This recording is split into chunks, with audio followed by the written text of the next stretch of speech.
Hello and welcome to the last ever episode of Net That Hall with the branding and the theme tune. I am, of course, FPL Nima.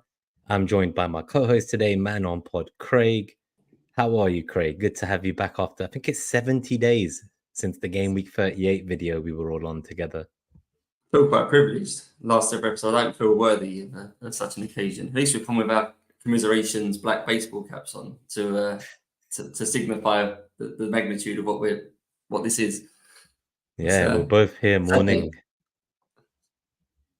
It's a sad, sad day. So if you're joining us and you've not seen the news, the main thing is this is obviously a launch party for the new 24-25 FPL season. I'm going to tell you a bit more about the schedule going forwards. As of next week, we will be relaunching the channel going forwards every Wednesday, typically for about an hour from 6 p.m. UK time. We're going to have a rotating roster of guests, have a laugh, very casual, informal look at the key topics of that week.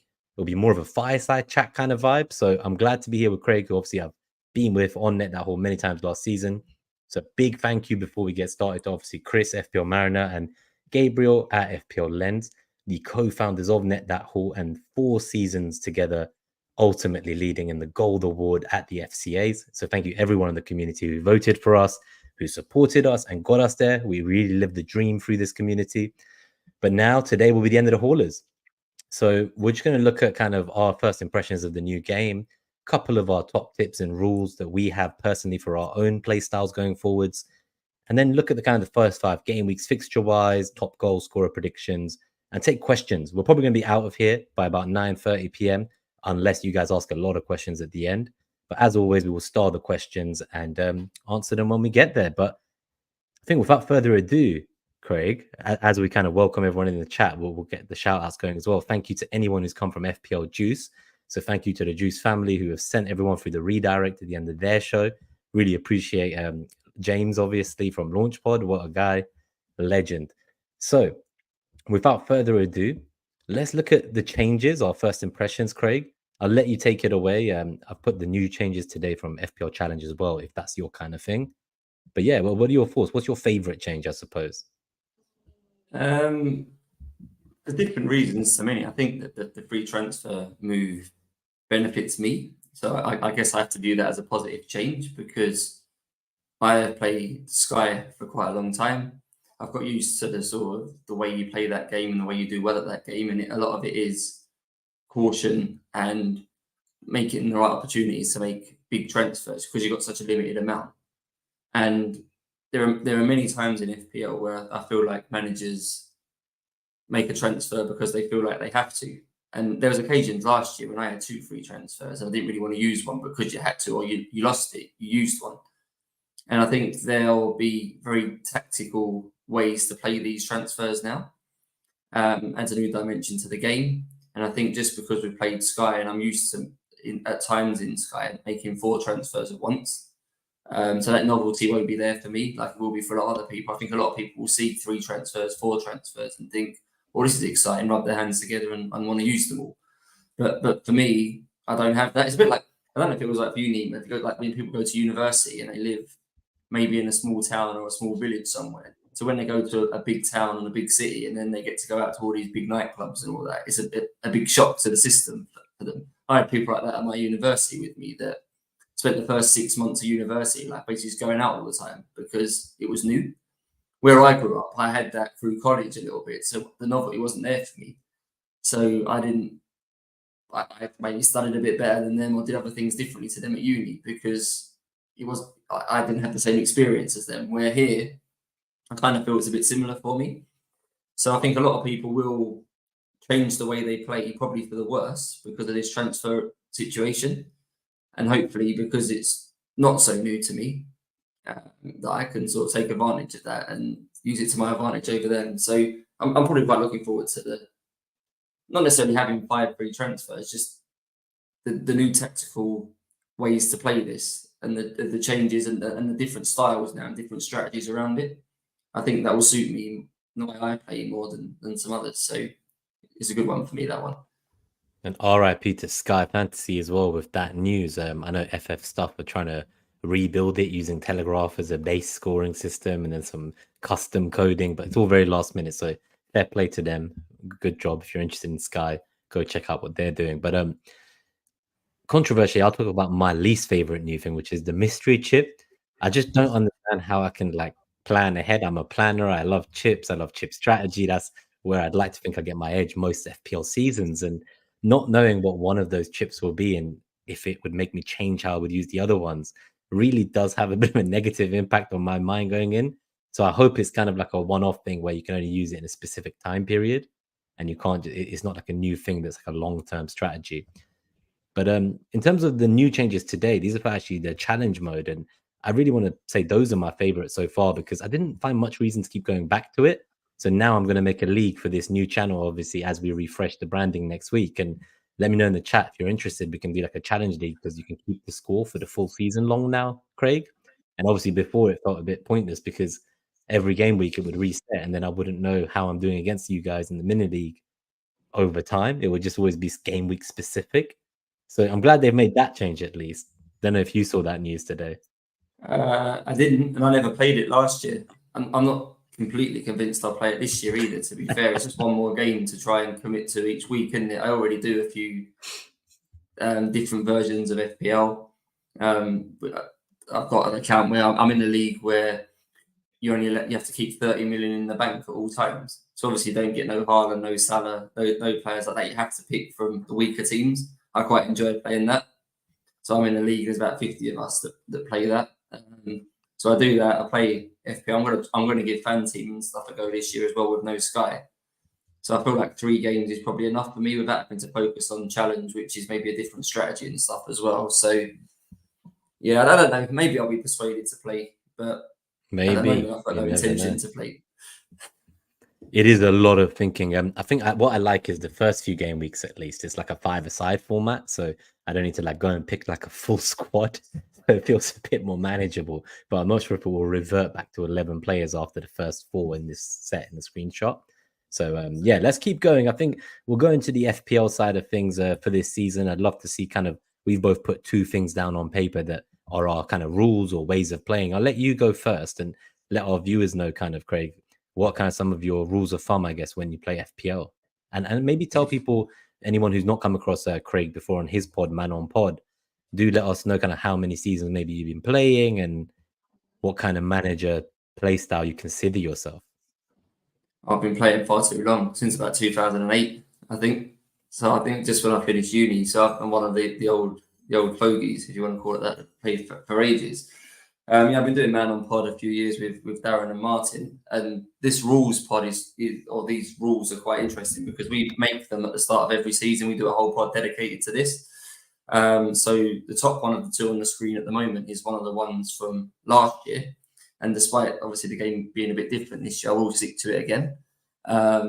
Flexibility is quite helpful early on, and I'm sure my draft will have minimal players at the same price point. Is a possibility I might have 2 4.5 million defenders because I think there's value there this year. But at the other price points, I don't really see myself having multiple players. I'll use it. The 2 players I'm quite keen to start with at the moment are Bruno Fernandes and Eze, because I'm not sure exactly what 6.5 million midfielder I want. So starting with Eze, who we know is on penalties, we know is on set pieces, generally involved in most of the good that Crystal Palace do.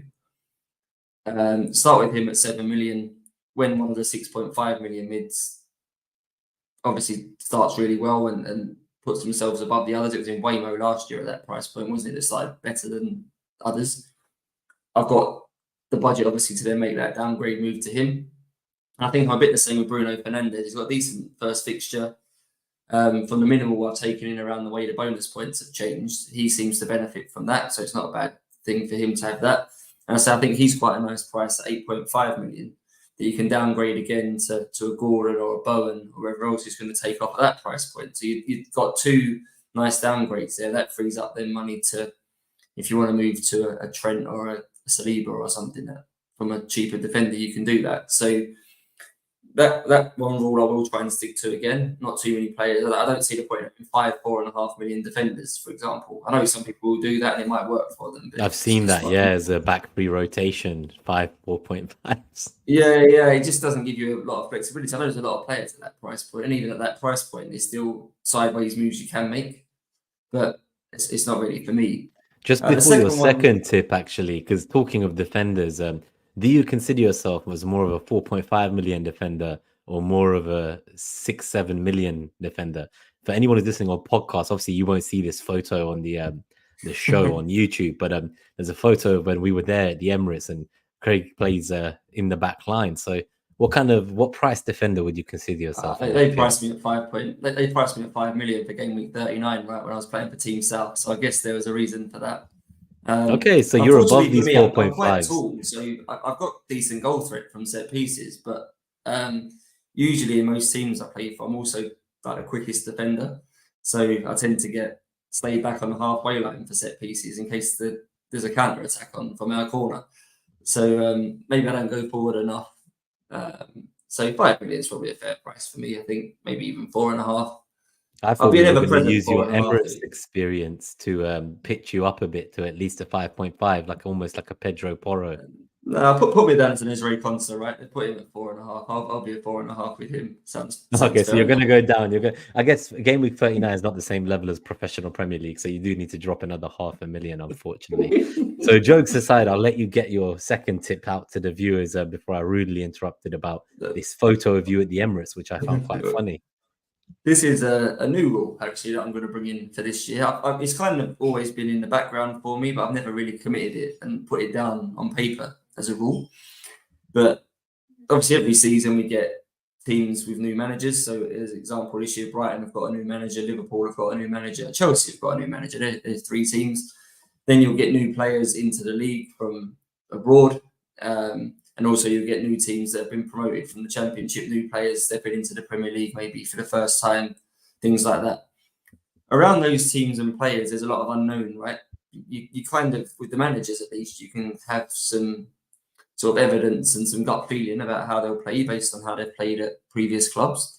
But you don't quite know exactly how the players at the new club will fit into that system and that style of play. Liverpool being a good example here, that I can see a lot of managers maybe trying to triple up. The fixtures are there for Liverpool in the first 4 or 5 game weeks. Salah and Trent, I think, will be particularly popular. But will they work under the new manager's system? Will Trent be quite defensive, or will he be given full freedom to get forward? Will Salah be caught wide, or will he be playing central? All these things we don't know yet. So there's an element of risk, I think, attached to that, and an element of unknown. It feels a bit punty to go for these sorts of players, where if you look at Man City and Arsenal, for example, there's not really much change, right? There's no big new signings. I know there's speculation Arsenal might get Calafiori and things like that, but on the whole, you kind of know what you're going to get from Arsenal early on. You kind of know what you're going to get from Man City early on, and I prefer that stability and that known factor that if I pick this player, he's going to be playing in this position. He's going to have this player assisted in creating for him. This is his main responsibility within the team. And with that, you can kind of predict how a matchup's going to go, how a game's going to pan out, and things like that. And I'd rather give it 4 or 5 game weeks and maybe use a wild card then or something. Once we get a bit more evidence how Chelsea will play, how Liverpool will play, how Brighton will play, then players within those systems will stand out as being good assets, I would imagine. And then I'll make the jump into those sorts of teams after 4 or 5 games. I think it's quite well known with strikers in particular that are new to the league. People get a bit excited and then doesn't go very well. Timo Werner, when he went to Chelsea, is quite a good example. I think everyone had quite high expectations for him.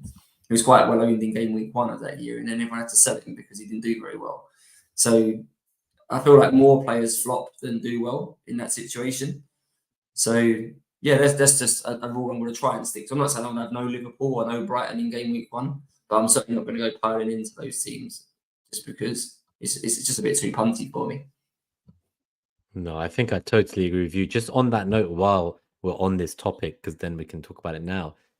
You talked about Arsenal being a known, and I do worry that outside the defense, in terms of Saliba and Raya, it could still be that it is a bit of an unknown. Now, there is obviously Tomiyasu, who's not gone on the US tour in the preseason, and he's picked up a light injury. They're assessing he's been left at home, just precautionary, hopefully. But as you mentioned, with new signings coming in like Calafiori, then you got to start to worry because you've got Zinchenko still, he's not gone.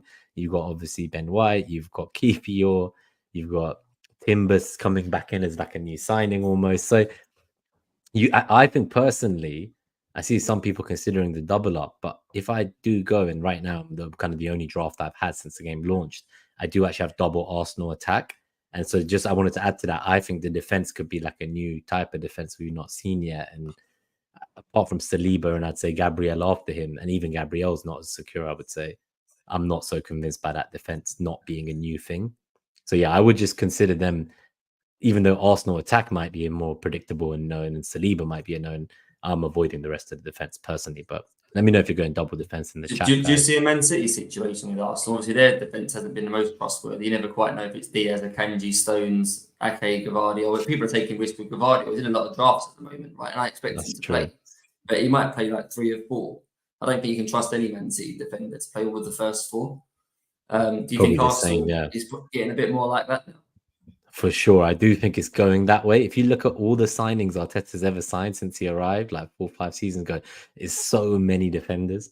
Like when you look at, there's like a photo of like the 8-man roster in the back line, say in 2019, just before COVID hit in March 2020 when he arrived in the COVID season. And then you just see that there's a whole different 8 players now.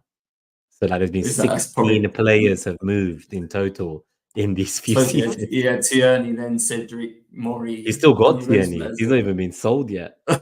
He's picked up an injury for Scotland at the Euros, I think. He did his hamstring, didn't he? Yeah, I remember. So, yeah, so that's maybe Arsenal can't be trusted now either. Yeah, so I worry about them, but yeah, I saw some good news, I think, from the quotes that they spoke to Arteta ahead of the preseason tour, and did they think that players who came back late from the Euros would maybe miss game week 1 or be at risk of it? And he was like, he doesn't even think that that's like a thing to think about. Like everyone's getting ready and they're going to be fine kind of thing. So I have no concerns. As long as I know that like Saka plays, I've seen a lot of people talking about like Odegaard, Martinelli. I love those shouts. If I'm going to start with an Arsenal attacker, I feel like I really want him. So that's maybe why I don't have the City players. And when we come to my draft, we'll notice that I know you probably have quite a different draft of mine. And that's something I like about the changes. So the pricing, I think we didn't talk about that being one of the things we're happy they changed this year as well. So overall, I am glad that's happened because it feels like I've seen quite a few different teams. Now, FPL review launched today. So we may see a shift, I think, in Haaland ownership going up and Salah going down. Because at the moment, Salah doesn't appear. I don't know over what period or what type of X minutes that's based on. So we're very far out from the season, so keep an eye out. I'll go through a couple of my 2 rules as well, I guess. I didn't know what photo to put. Your photo was you defending at the Emirates. It looked quite impressive. This was a meme that I think someone like Randy Shafter made of me when I used to be manager of our SKLW team. And this is before they sacked me. And now FPL Fella is the captain of the team. I will say I did win us a league title in my first season in charge after taking over from Lynn. But in the 3rd year, obviously, we survived relegation from the Premier League. We're still in the top competition. And Fella's come in to take us back to winning ways. But yeah, here's a photo again for podcast viewers. I apologize. 18 minutes in, you'll see this very ridiculous Photoshop. South Park-esque, I would say. My wife's reaction was, why is your head at that angle? And I was like, you've got to ask the genius of Randy Shafter. Why is it so red as well? That's my first question. So that is from the Emirates. So similar to your photo, it's me in the tunnel on the way onto the pitch with all the red lights. So it looks like I'm in the red light district. I'm glad you noticed that. That's pretty interesting. But so my big thing this year, and I think every year, is I want to try and avoid results-based analysis. Now, what I mean by that is I need to like learn the difference between when I've made a good decision and a bad outcome takes place versus when I've made a bad decision and a good outcome has taken place. So a lot of the time you might think like you're patting yourself on the back because your decision paid off, you got a lot of points, but you might not acknowledge the level of luck that was involved in that moment or fortune. So equally, what it ends up becoming, right, Craig, is you feel like every time you don't get the points, you are unlucky. But every time you did get the points, you made a good decision. And that feedback loop just becomes like this echo chamber that you're really great and you know what you're doing. And you're not willing to like adapt or change or analyze your decision-making process and avoid making future decisions based on the outcome of previous decisions. And instead look at the process of your decision-making. Now that's a bit meta. So if you're new to FPL, if it's your 1st or 2nd or 3rd year, I apologize for that level of detail. And we can talk about beginner tips in another episode, perhaps. But I'm sure everyone in the chat is well-versed after coming over from Nick and Ash on Juice and seeing all those drafts getting rated and slated. But yeah, what are your thoughts on that before we go to the second point? Just in terms of do you ever find yourself like kind of wondering whether you made the right choice and whether the only reason you think you made the wrong choice is because the points didn't come? No, I think I've got quite good at this. Having played so long, I've got good at being happy with the decisions I make and not really feeling rushed into a decision or making a decision I didn't want to make. I've learned what sort of decisions tend to infuriate me if they go wrong and things like that. So, as an example, if I'm torn between two players in a particular week that I want to bring in, I'll always look at it and think, if X player does really well and I don't get them, how will that make me feel? And ultimately, which one of the two, if they have a good outcome and I don't have them, will make me the most frustrated? And I'll bring that player in to try and limit how negative I feel afterwards. So, in general, I don't get that down about FPL. I take it seriously. I dedicate a lot of time in a week. I do a podcast about it. And give a lot of time in group chats and other chats around it. So in terms of commitment, I'm probably high end. But despite, obviously, you then feel like you warrant a certain number of points because you put more effort in than someone who's basically listening to 10 minutes of a deadline day stream or something. But I've got a lot better at sort of managing that expectation. I don't feel like I get too down. I might get down because Villa have lost or something. I don't get too down around not getting many points or captaincy fail or something along them lines. I think it's just I've experienced most things, I guess, over the years now in the game. So I've got sort of something historical to look back on and think that made me feel like that. Was it really worth it? And ultimately, it's only a game, right? So it's about trusting your process, right?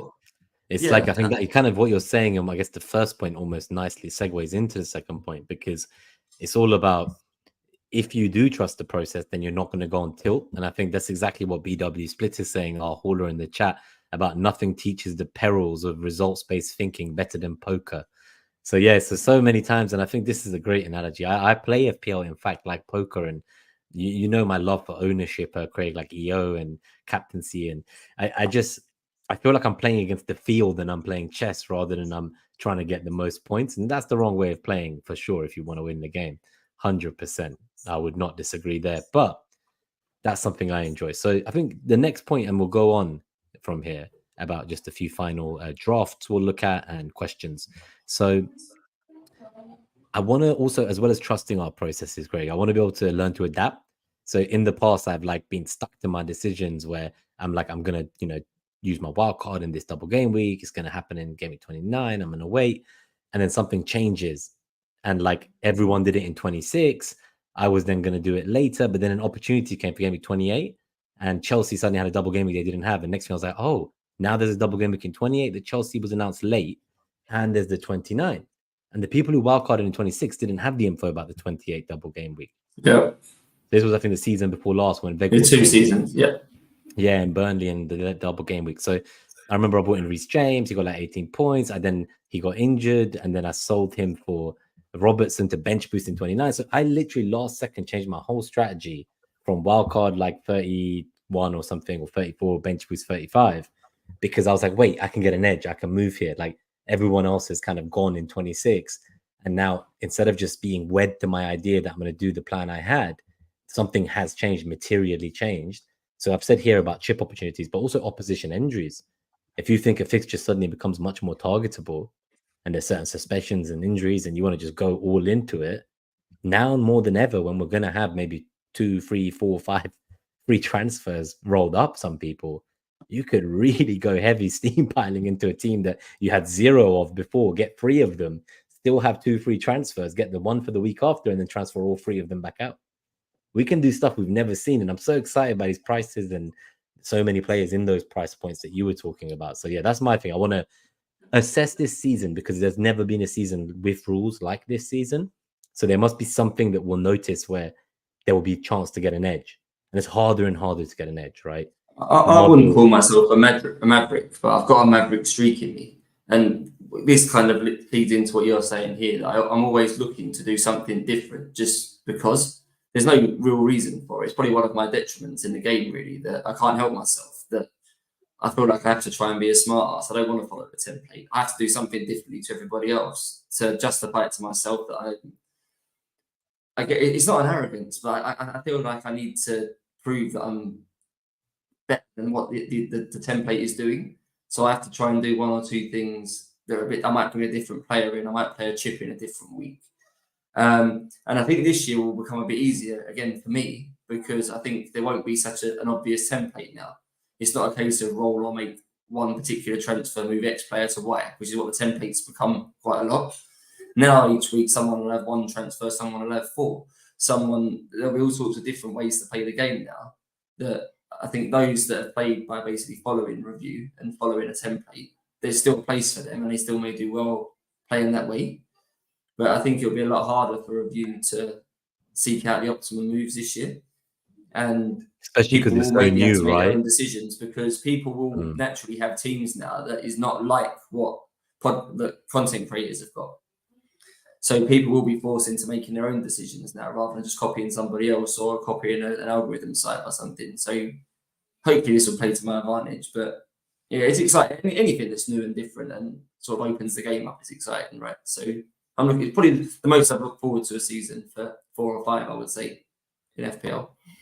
It feels the most refreshing. I think it's been 8 seasons prior to this one where the only change that happened was there was the introduction of chips, like in 8 seasons ago, whenever it was. Then they kind of did the reskins every year, and then they changed the all-out attack chip to a different chip. That was like the only changes in 8 years. And they increased the mini leagues from 20 to 25, then 25 to 30. I'm not sure we always got 2 wildcards either from memory. Maybe That came at some point within those 8 years, probably. Yeah. So that's kind of the main changes. And, so I'm glad to see true innovation this season. We've all complained for so long that they don't listen and they don't take feedback, but it looks like they've engaged the community. And the biggest tell was the kind of time it took, right, since the game launched to get to 6-digit team IDs was faster than I've ever seen any other prior season. And that's concerning as well, because obviously you would think that normally there's maybe like 500,000 to 1 million people left by the end who you're like truly competing against. And sometimes you are fighting against dead teams whose assets are just doing really well and you're getting unlucky, right? So I think there's more players than ever, and maybe this big marketing push for them will work. And let's see how it goes. I think I entered about 15 minutes after the game launched. I think my team ID is about 25k or something. So that was just like 15 minutes after the launch. So yeah, loads of people must have been on the button, a lot of waiting people. for that moment. Yeah, it was tough, man. I'll show you guys my draft. So obviously the game came out last week this time, and I did an auto pick team, of course. I panicked to find where the button was. It had moved. I got an even slower team ID because of it. Now I've only made a few changes, Craig, and just for everyone in the chat, I'm going to warn you, I've not changed anything since the changes on the first day the game released, and I probably plan to change nothing until after the Community Shield. And I'm going to use every episode over the next few weeks. There'll be the weekly episode every Wednesday or Tuesday, for example, when I go to the Emirates Cup preseason game. On those days, I'm going to slowly work out what the changes are and watch the Community Shield, see the preseason. I'm excited. I'm going to be watching Arsenal at like 2, 3, 4 a.m. in the US over this next week, and then like working the next day, and like it's going to be mad. I'm excited. Preseason scouting is my favorite time. So for the podcast listeners, the team I have put in place, just so you know, is I've got Petrovic. This is a bit of a mad one. Petrovic and Sanchez both in goal. I have Trent Alexander-Arnold, Saliba, Byrne, Dunk, and Harwood Bellis. I have Mo Salah, Saka, Gordon, and Kunku. I have Havertz, Isaac, Pedro, and I have Kudus as well on the bench. So yeah, what are your thoughts, Craig? Because I've obviously changed nothing, as I say. I know there's been some doubts about him. Saka, if I didn't think he'd start game week 1, he could be out on my team. And Kunku's a bit of a punt coming back from injury, but I like it. And Dunk's just there because I have memories and trust him, but he could be anyone, really. Like I've seen Mikalenko in that spot. I kind of like that more, maybe. But yeah, what are your general thoughts? And those keepers are just meaningless. I've just put 4.5 keepers if that's what they cost for a team structure. Petrovic might be off, right? I don't know. He's not on the preseason tour at the moment, so I don't know what he's doing. But in terms of, I think it's the same as like the Crystal Palace keepers, right? We're not completely sure who's going to play. Henderson and Johnston are both 4.5, so I don't think it hurts to pick the 2 4.5s for the same team. If you just want the same team coverage, I think you can get the 2 Wolves keepers for 8.5. I think Sarr and the backup Bentley, I think you can get for 8.5. So if you want to save the 0.5, you can do that. But I don't, in principle, I don't hate the idea of just picking the first choice and the backup from the same team. I think I had Flecken and Strakosha for a chunk of last season from Brentford. So same principle, right? So I think that's fine. The problem, though, right, is these guys are taking up Chelsea spots. That's the one thing I realized, because when I then went to try add, say, like Palmer, for instance, that's something that's missing from my draft. You know, I don't have any City players. Guardiola's missing, Foden's missing. You know, you could argue Watkins is missing. There are players missing, but Kudus is also a bit of a random one. I don't think I've seen him in many teams, if I'm honest. He's probably my most unique player, I would say, in this draft. I don't know if you'd agree. Yeah, he's not a bad one. There's so many 6.5s, and I couldn't tell you right now who the best is. I'm obviously a bit of a biased Villa fan, but I think Leon Bailey's incredible value at 6.5. So I won't put people off Kudus. He's shown, particularly in the middle of last season, I think he went on a bit of a scoring run, didn't he? From sort of game week 10 to 20, did he get 7-8 attacking returns or something? So he's clearly capable. And this is my reason I say for putting Eze in my draft at the start, because he's 0.5 more than that crowd. And I don't know which one of that crowd I want. So rather than start with the wrong one, I'll just start with Eze and then I'll move down to one of them, and it frees up money in the process. But Kudus I couldn't put anyone off Kudus. I think he's fine. Another team with a new manager though. So how will they fare under the new manager? I probably wouldn't start with him for that reason. Not because I don't think he's good value, but it's just an unknown. Is he going to play as a 10? Is he going to play off the right? Where's Bowen fit in? And all these sorts of questions. And even pre-season, you might get a bit of evidence of where they play in those games, but that's still no guarantee for game week 1, is it? I think when the season starts, you get a bit more clarity then on how teams set up. So will Bowen start up front for West Ham this year? It's possible, right? Based on what we know. And then Kudus could maybe play off the right or something. Is he better off the right or is he better as a 10? So too many questions for me to start with him. So, but in terms of value for money, he could do well. Dan Burn, another one. They just signed Lloyd Kelly from Bournemouth, Newcastle, for a fair chunk of money. Eddie Howe clearly knows him well from Bournemouth. He played as a centre-back primarily, but then played left-back as well. I would argue when they're spending that sort of money, it'll be an upgrade and likely replacement for Burn. Mm-hmm. So is Burn guaranteed? He's also a hole in my team. So Burn is a problem. Kudus is under a new manager, and Kunku's back from injury. There are definitely a lot Brent, more punts. Is he worth it to start with? Yeah, true. Like where will they all play? Now, the one alternative that I've not tried, and I think this is something I will do in the preseason after the Community Shield, is I've only ever done this Salah team. So I've not tried to do a Salah Haaland team. I've not tried to do a Haaland team. I've not tried to do a team with neither. This is just what I've gone for. I've gone heavy, tripled up on certain teams, very aggressive. So yeah, I'm not sure, to be honest with you. That's something I would think about. Now, FPL Fella asks, and this seems relevant, so I will start also putting comments from the chat, and thank you everyone for tuning in while we're here. So Fella asks you specifically, Craig, would Craig have Duran at 6 million if he moves to West Ham and is nailed to start?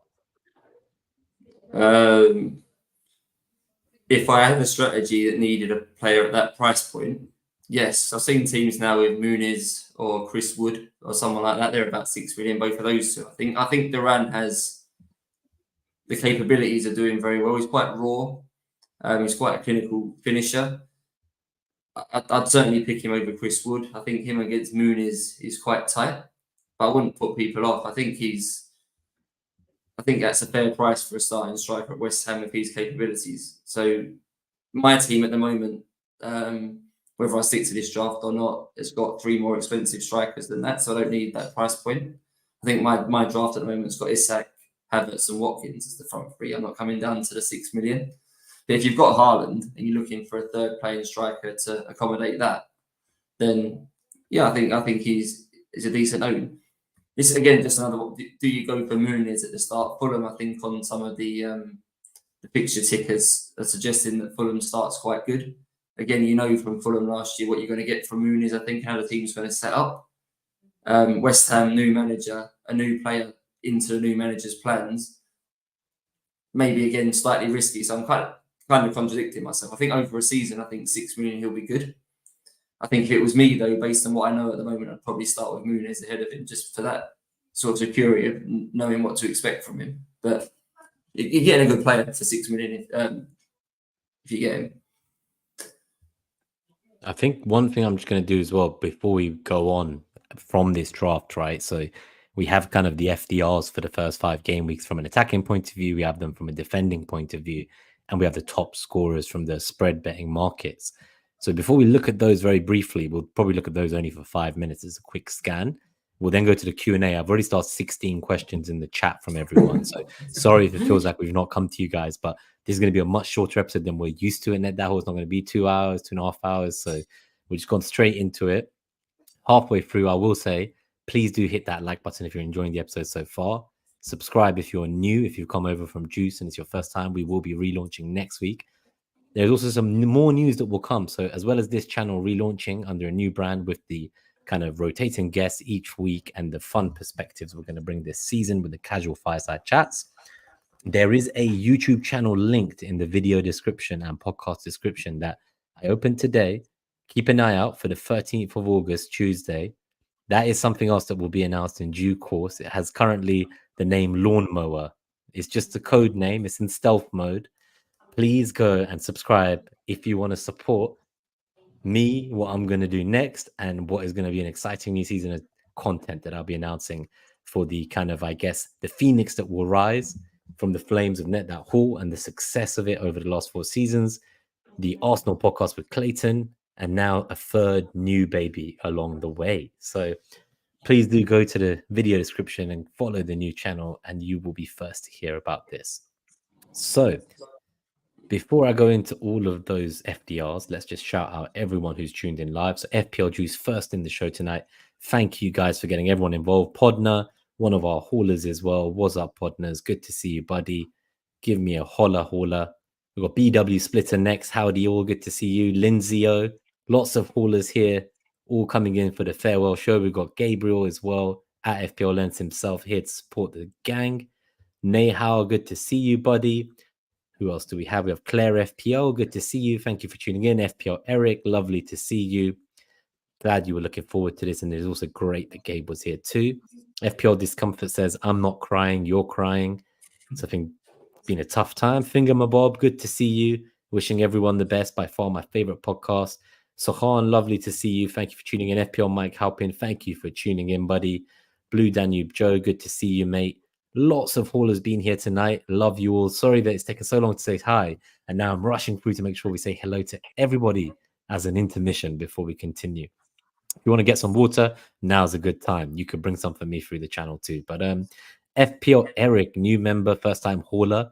We will see if the haulers may remain being called haulers going forwards as a legacy to net that haul. I think there's an Alexa talking to me or there's something, but maybe it's you, Craig, but I don't know. I can hear something talking, but I'm not imagining it. So a couple more shout outs. Ratkin Rat, love the name. Good to see you. Evening, mate. RIP Net That Hall. Elron Cupboard, good to see you.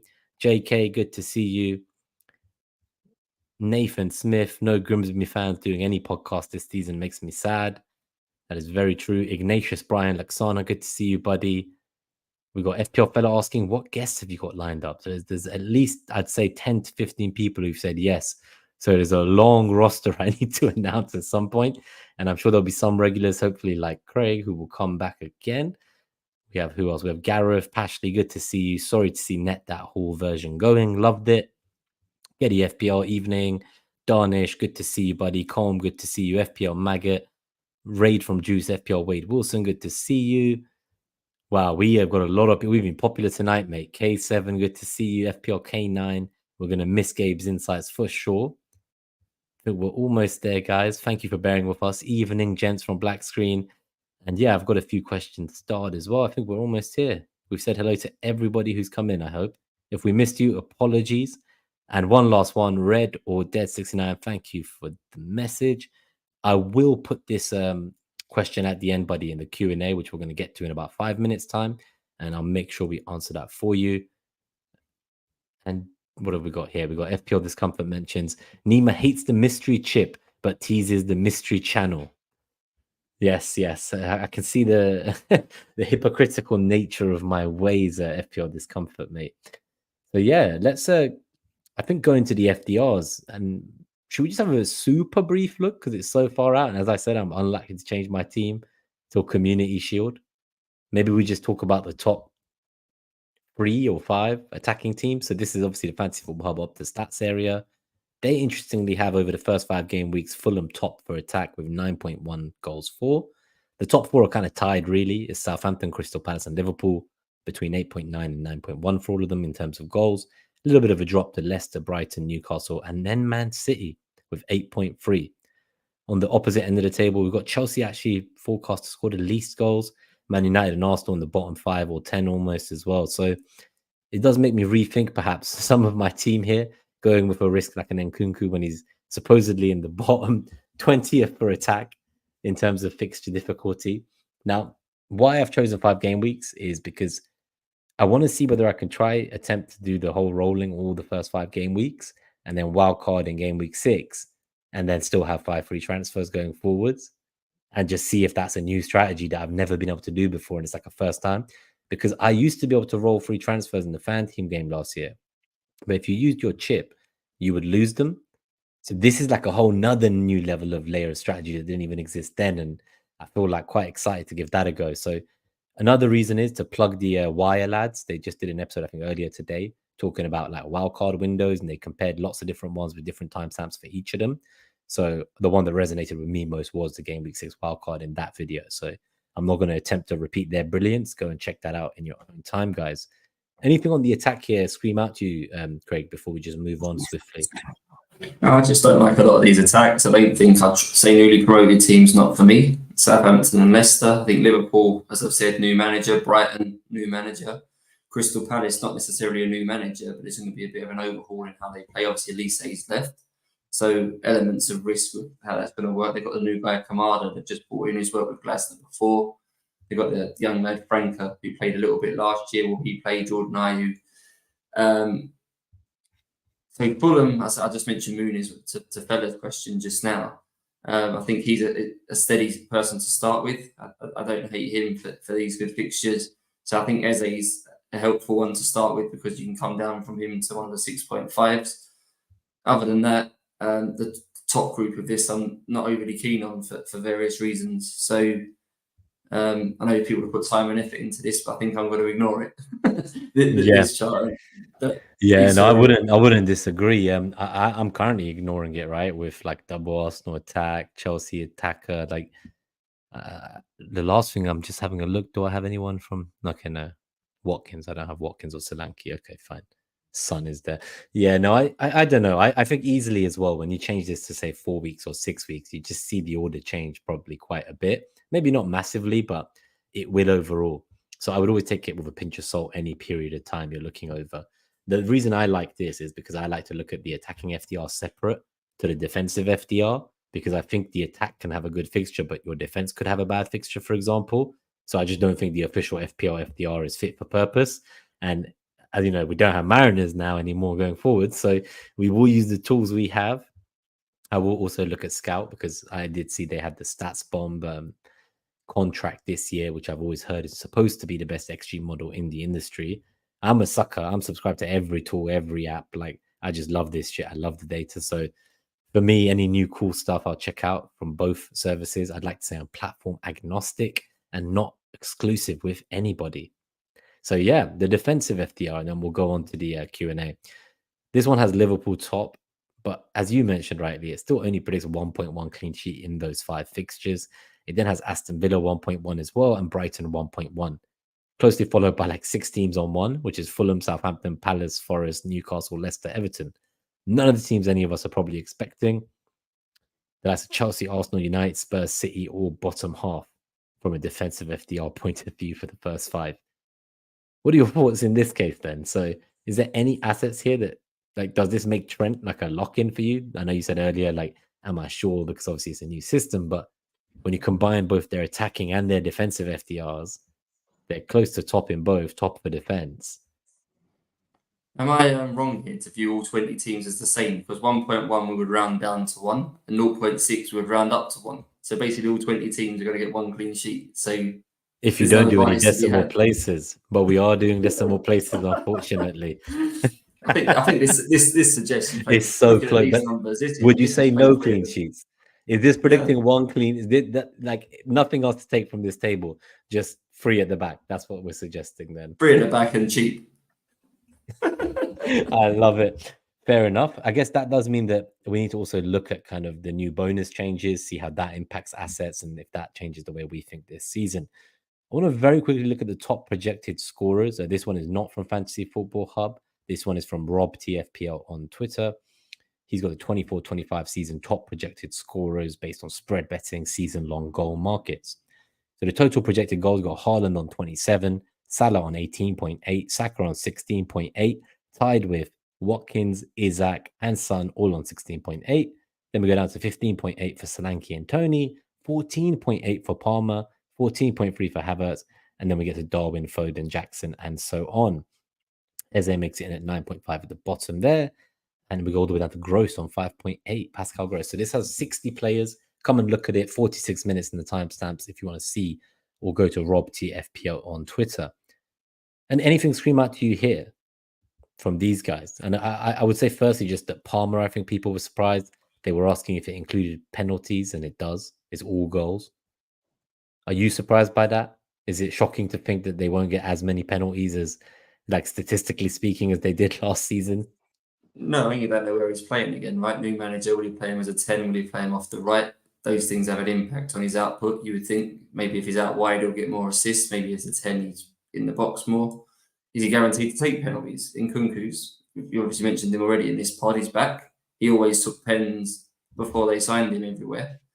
Is it a guarantee that Nkunku being back in the team takes pens off Palmer? I think it's unlikely, but we have to think about it as a possibility that it could happen. So I think that's reasonable for Palmer. The two that stand out, I think Solanke, who's barely been seen in any draft I think I've seen so far. Steady numbers again for 7.5. If he delivers 16 goals, I think he'll be value for money. And Saka, right? Third on this list. Plus, you expect him to get a decent number of assists. I'm sure he'll get a little bit of clean sheet points and stuff as well. He's probably arguably potentially the best value player in the game, looking at those towards the top of this list, because And this is without the is he assists, 10 right? million? Is he, or 10.5? Yeah, 10. Half a million more than Foden and half a million cheaper than Palmer. Yeah, I think 10. If you get 17 goals and let's say you can get double figure assists and all the other stuff that comes with it, I think 10 million will be decent value. So if these numbers are accurate, I think Saka, Solanke, are two that probably stand out to me the most. And yes, I'm not surprised really by the Palmer figure here. Yeah, no, I think the Palmer figure there, the Havertz figure is quite appealing. I think as an Arsenal fan, I'm not sure we will go for a centre forward at this point this summer. And on top of that, I don't even know if we'll get that pacey winger option. I think we will if the opportunity arises, but right now we're looking at that fetish I was talking about with defenders, and we're going to want another central midfielder. We already bought a goalkeeper. We're going to look for another goalkeeper. Like, we'll keep it moving. Hopefully some sales might occur. There's a lot of talk about Smith Rowe. If he kind of fights and stays to fight, that would be great. But I wouldn't begrudge him, and they wouldn't stand in his way if he wanted to leave. So Fulham made a bid for him. That was rejected. I believe it was 30 mil they were saying. We wanted 35, supposedly. Palace supposedly bid. Not heard nothing about that since that bid went in, supposedly. So, and that's been days. So I don't know. Smith Rowe's in America. He's on this tour. He scored in the friendly before we left. So yeah, let's see what happens. He's But if he captain does as well, go, wasn't he? Just him yeah, with an he got the armband on? armband. Yeah, he Yeah. got it. But then Arteta is a savage. You look at some of the other players who had an armband on in preseason and then they were sold that same year in the summer. It's happened before, so I wouldn't put it past us. Yeah, I would just want to comment on Saka. I have Isaac in my team. I like this. Saka, I think last season there was a lot of talk about how he'd overperformed his kind of expected data this season prior to last season, and that last season he would revert back. Obviously, he didn't. He got more. He's now had 5 seasons of professional football. Just by 22, he's already done that. And the sheer number of minutes is insane. It's actually disgusting, including international football. So I do truly believe that the expected data now and the bookies' confidence, they're finally taking into account just the experience he has and how often he's come from setback, and each time any setback has taught him. So for me personally, I buy into like psychology a lot, and kind of losing that Euros final, I view it as something that he will bounce back from and have more of a grudge or vendetta to come and do something, especially with what happened with City as well the last 2 seasons. So I'm excited. I'm pretty shocked that he's being respected in this bookies markets, because last season he wasn't, and many people thought the expected numbers would catch up with him. But the reality is he has some of the best expected numbers in the league and in Europe and in every tournament he plays. So, incredible player. Can't wait to see more of him. And Bukayo is like a son to every Arsenal fan. I'm sure they would agree. So yeah, should we go to the Q&A, Craig, with everyone? And then we'll because we're already at 9:30, but 50 minutes in. We said we do 1 hour max, so we can quickly go through a few questions. Cool. Yeah, what we got? BW Splitter. Oh, this was the poker comment. We've already read that. So BW Splitter, Nima, can you explain why you prefer Saliba over Gabriel and even White or Calafiori? I'm struggling to choose. I've just gone for Saliba. From what I saw, the maturity in the tournament as well, playing out of his favoured position on the left centre back with his partner Upamecano. Saliba came in as the junior partner in that, and he left the senior partner of that partnership by the end of the tournament. I think next season, the next thing he needs to do is bring that kind of aura that we see and that calmness to the Champions League stage, to the knockout rounds, and to kind of get over the hoodoo of like the Bayern game last time. So just like Saka, I think he will gain from these experiences, very young and done what he's done, being in team of the tournament or team of the year for every league he's played in over the last 3-4 seasons, both in France and England and in the Euros tournament. I'm very excited by him. So I love Gabriel. I think he's more of a goal threat. Overall, I would go with him if I wasn't convinced that something might change in that back line. Just for that reason, I'm out. I have to wait on Gabriel. If he was cheaper, I'd 100% be in. If he was 5.5, but at the same price as Saliba, he's the only one, based on what I said as well, that I just know that he needs to go up another level again. People never really talk about his age, but they talk about how great he plays. I think by 2026, he's going to be a serious part of that French squad in the next World Cup. And honestly, I have fears of him leaving for Real Madrid if he doesn't win one of the big trophies in the next 2 seasons. So yeah, I just think he's an incredible player, and I have to go for him. And part of it is I want to go back to why I started playing FPL in the first place, which is buying assets that I wanted to watch in the game. And I don't think I did that as much over the last few seasons. This one can be for you, Craig, and we'll be more quick-fired than that. That was a bit personal with the Arsenal part, but Podna, did they get the prices right this year? And this time we're going to try and be quick-fire if we can. On the whole, I think they've made it interesting. It's personal opinion, right or wrong. There'll be some that are right, some that will be wrong. I think Nkunku's cheap. I think Rashford's cheap. I think Palmer's probably a little bit expensive. I think Haaland. I think Haaland is obviously the main one. The rest of the prices fall in line behind him. If he goes into game week 1 with an ownership around 50% or less, they've got the prices right. So I think on the whole, yes, I think most of the defenders are probably pretty fair. A lot of the centre backs from reasonable teams are 4.5. A lot of the fullbacks from reasonable teams are 5. I say you can nitpick at a couple being a 0.5 here too expensive, but I think on the whole, yeah, I'm fairly happy with the prices. I don't think it's particularly around the midfield, right? That you look at the midfield we ended last season with. That midfield is now going to cost about 10-15 million more, and it had to. You can't have. You can't be having that midfield again. Saka, Palmer, Foden, and Gordon. And Salah. You can't be having that kind of midfield and still having Haaland with them. That's not feasible for the game. Haaland and Watkins or Haaland. So, yeah, I would say on the whole the prices are good. What about 15 million for Haaland as a follow-up question from Pod? Yeah, I think it's good because they paid him 14 million in the hope to give people a decision. He was still like 80% owned in game week 1 last year. It didn't really have an impact on people. 15 million, I think, will make it more 50-50. And I don't think it's good for the game if anyone's over 50% owned. This one's for you, actually, from Kieran. So this one is, Craig, do you know anywhere we can learn about how new managers may set up? He's signalling people towards a pod me and him are actually doing on my pod on Friday. So on the Man on Friday, me and him are going to have a tactical look at Brighton, Liverpool and Chelsea. How the managers like to set up, which players will play in which role within that, which players will become good FPL assets as a result of that.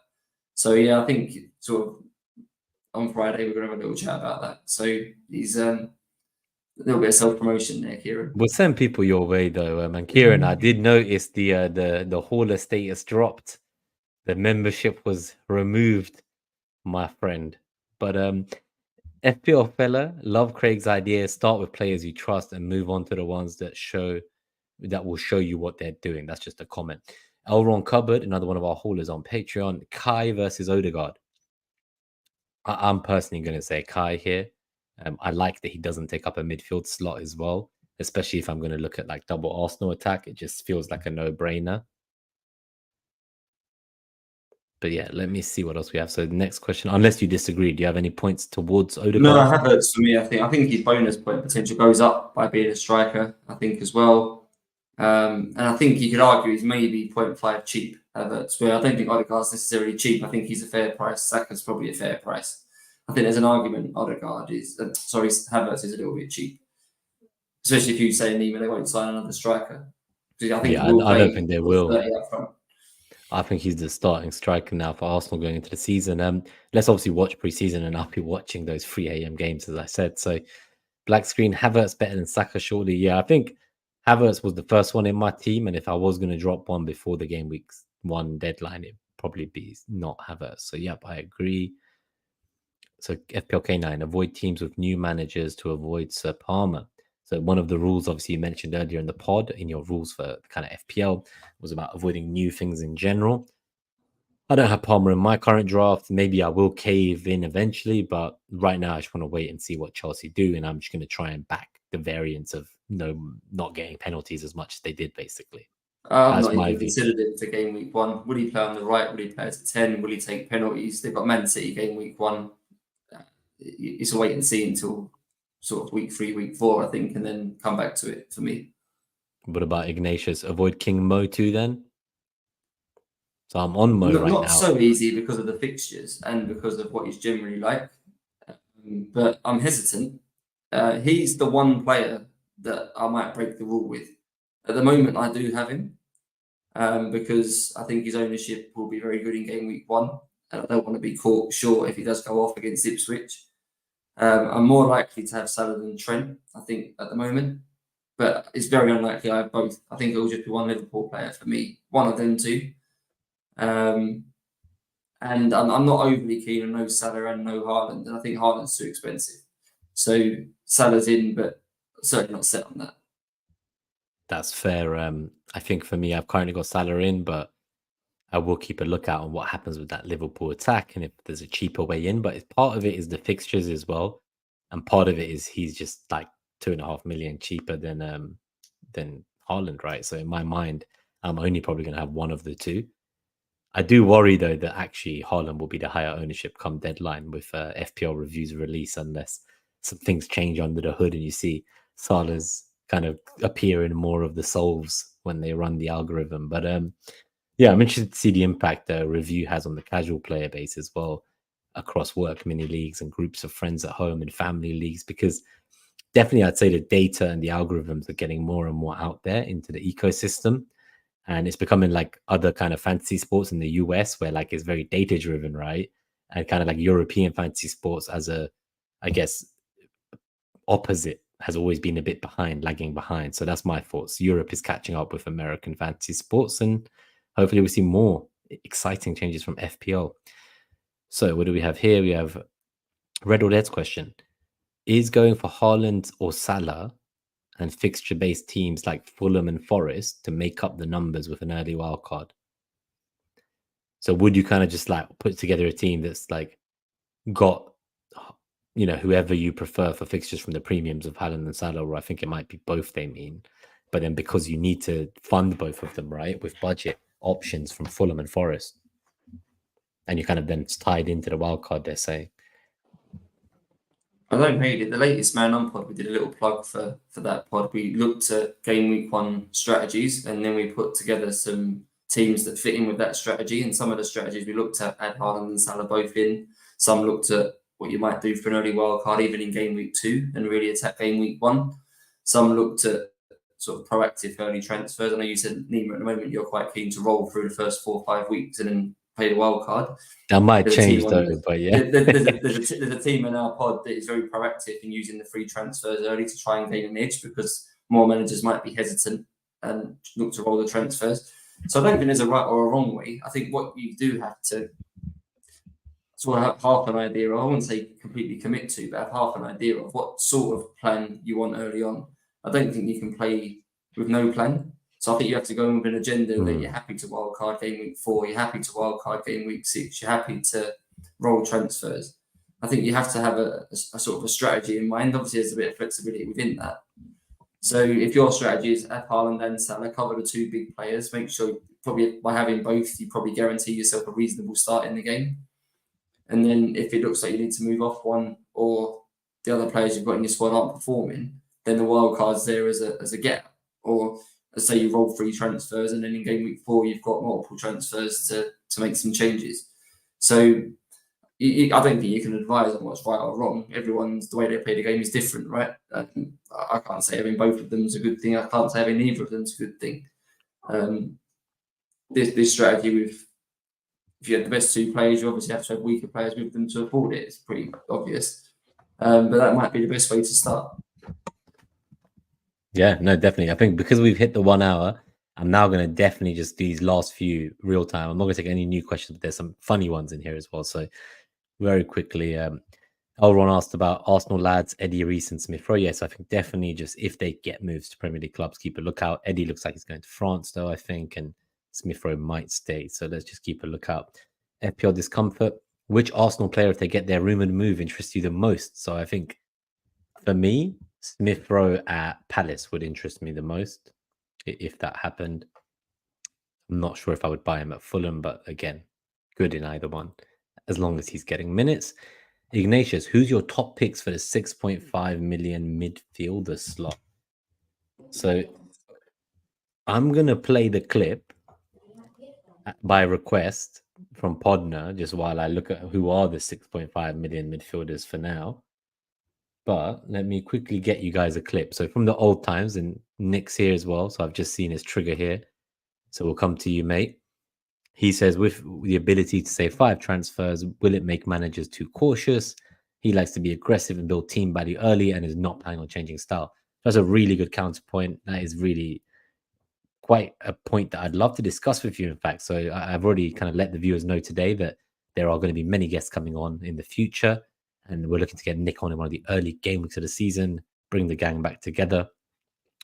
With that in mind, I am going to look for these 6.5 million midfielders to tell you who's our favorite. But I'm going to play a kind of 1-minute clip from Nick himself.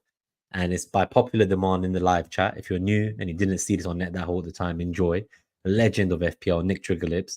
Some of the best ranks and best 3-year history I've ever seen in any FPL manager.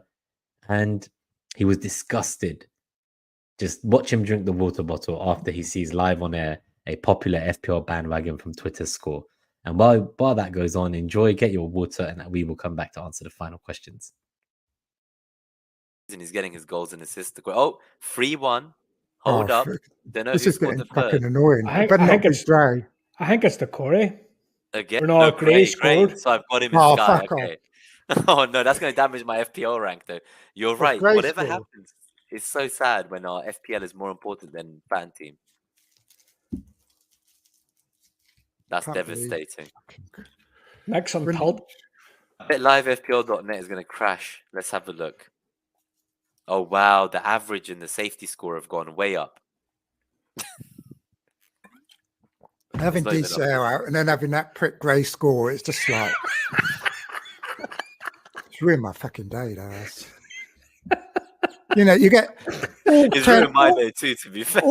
All 10 midfielders blank, don't they? And you just know that fucking Gray's going to come along and fuck up your game week. On a Monday night. Except all the pricks on Twitter who've all got him. That's the only people you were. 99% of people posting on Twitter tonight will have him. All the rest will have turned off. Or game week 4, is it? Yeah, all the game week 4 wildcarders have him. All the ones that just got Gray because everyone else was, and like he got a goal the week before. You know, the depth of their analysis and pisses me off. And they only got him because it's the only one they could afford to get because they were getting Ronaldo, you know. Do you know who the next one is, though? Gallagher. So I always say, if you look at the transfers and you transfer a player out. All right, there we go. So that was nice to see the bandwagon pick getting slated. So who is your top 6.5 million midfielder, Craig? I see Rice is a bit of a shocking one because if he was 5.5, I was quite interested. So when I saw him come in at 6.5, I was disappointed. Do you think he could still prove to be value for that price yet? Depends what you want from the spot. I think his minutes are very secure. I think Arsenal playing more of an 8, don't they? I think England, obviously, if you're looking from what England's using him as a 6, I think he's got a reputation of being quite a defensive midfielder. But you'll know yourself that he plays for Arsenal. He's a little bit more attacking than that, box to box. Take some corners, capable of sort of multiple goal returns. I don't think he'll be the top scorer in 6.5 million mid, but I think you'll get a steady number of points from him. The two that probably I'm looking at most are Leon Bailey. I say as a Villa fan, I think he's actually quite now, despite the fact now we've got about 15 midfielders trying to fit into about 4 or 5 positions, it's actually quite hard to predict our team. And I know a few people might be interested in Morgan Rogers because he's 5 million as a midfielder and he's started pre-season quite well, ended last season quite well. But quite hard to predict how Villa will set up. I think Bailey will play when he's fit at the majority, so I think he's good. The slightly more sort of off template one, I think, is Brennan Johnson at 6.5. I think he's probably likely to be first choice out wide now. I think Tottenham could really do a number on Leicester in game week 1. I wouldn't be surprised if they won that by 2 or 3 goals. Whether Johnson's in the returns there, I don't know, but I think he'll probably prove value over the season at 6.5. So one of those 2 to start with, I think, for me. So I think the other one as well, and this relates to the question that we're seeing here from Jasker and Singh, just to add on to what Elron and what you've said. So Elanga's minutes were lower even at the end of last season. Callum Hudson-Odoi finished the season on a high and looks sharp in pre-season. So I think at the moment, we're in a situation where, as Ignatius adds, nailing like Hudson-Odoi versus Morgan Gibbs-White versus Elanga, that's going to be hard for Forest.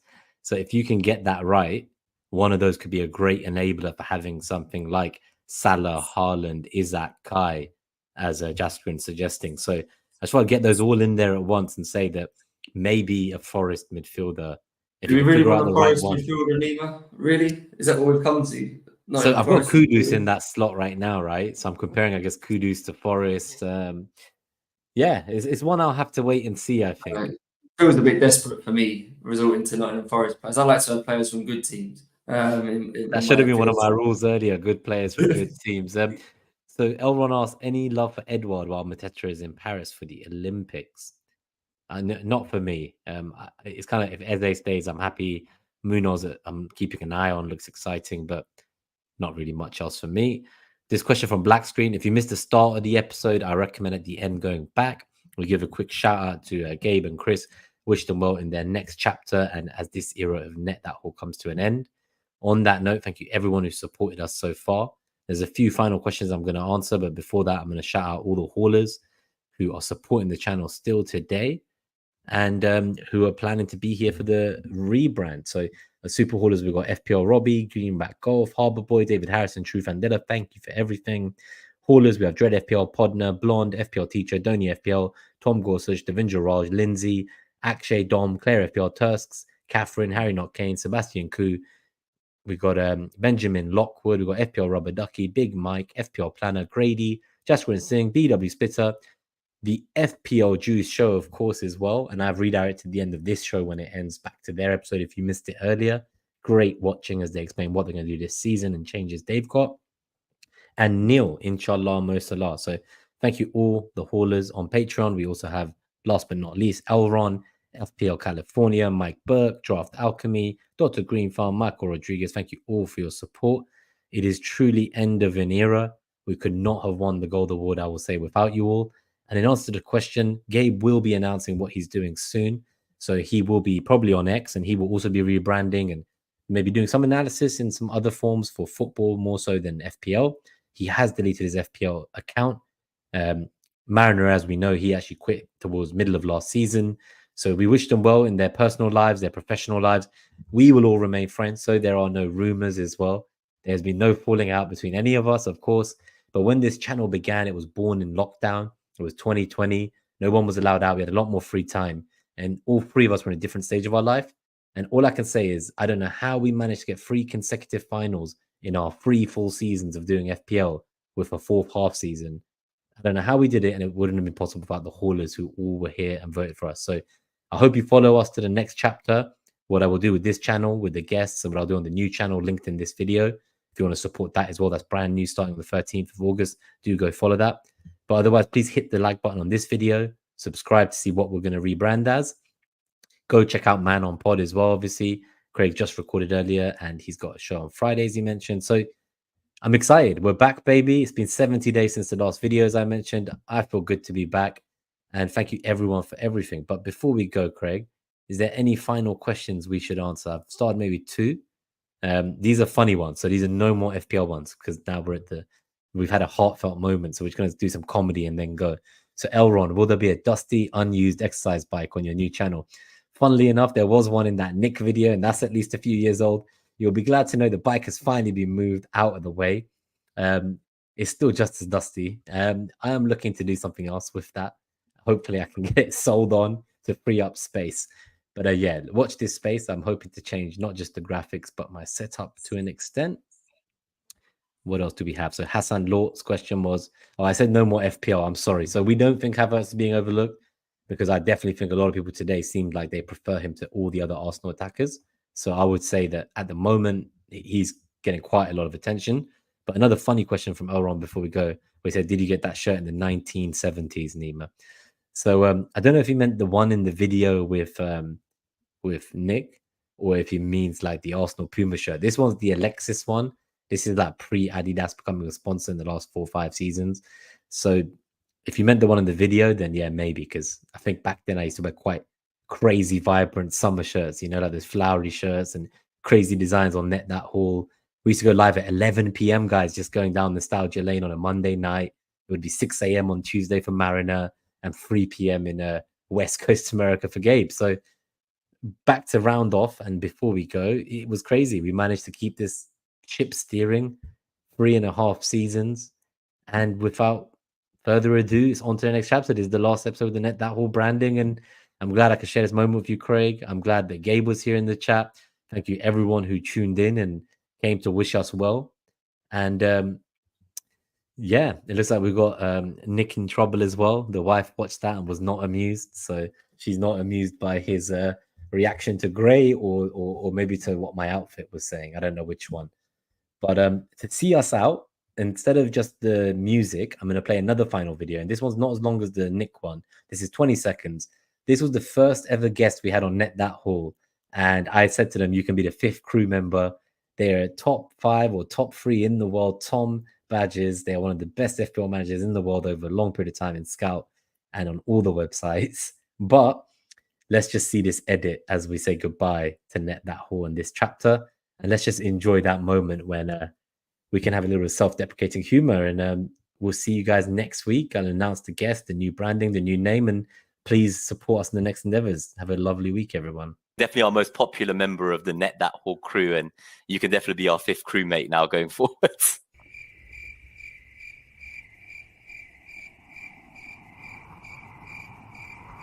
Definitely be our 5th crewmate now going forwards. Hello, darkness, my old friend. So, just while we're here.